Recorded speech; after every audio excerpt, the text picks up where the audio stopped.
Hello everyone.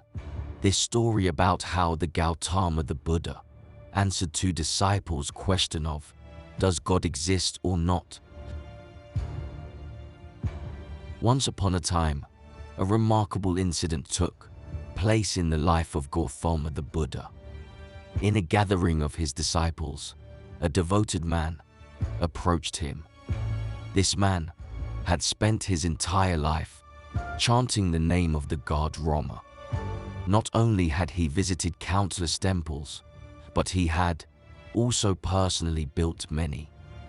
However, as he grew older, a seed of doubt began to sprout within him. He questioned whether his devotion to God had caused him to miss out on the joys of life.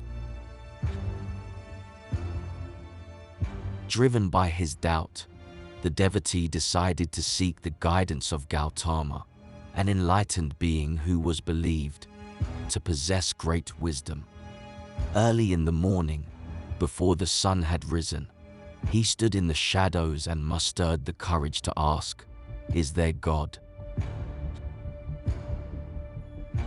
Gautama gazed at the man and responded with a clear and resolute no. This was the first time he had ever given such a definitive answer. The disciples, who had long grappled with their own doubts about the existence of God, felt a tremendous sense of relief. Finally, they were freed from the endless struggle. There was no God, no one watching their every move. They could live their lives as they pleased. It was a moment of immense joy and liberation. Later that evening, another man approached Gautama. This man was a Chewbacca, a staunch materialist who believed only in what could be seen and experienced. Chewbaccas were known to challenge believers, claiming they could prove that God did not exist. However, as this Chewbacca's own life approached its twilight, a flicker of doubt emerged. What if, after disproving God for so long, he were to face consequences upon meeting God? Fear and uncertainty began to plague him. In the darkness of the evening, after the sun had set, the Chewbacca stood in the shadows and posed the same question, "Is there God?" Gautama met his gaze and replied, "Yes." The disciples were thrown into turmoil once again.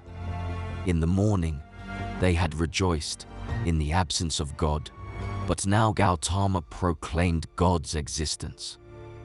What was the Buddha playing at? Was he intentionally sowing confusion? The disciples struggled to understand the purpose of this paradoxical response.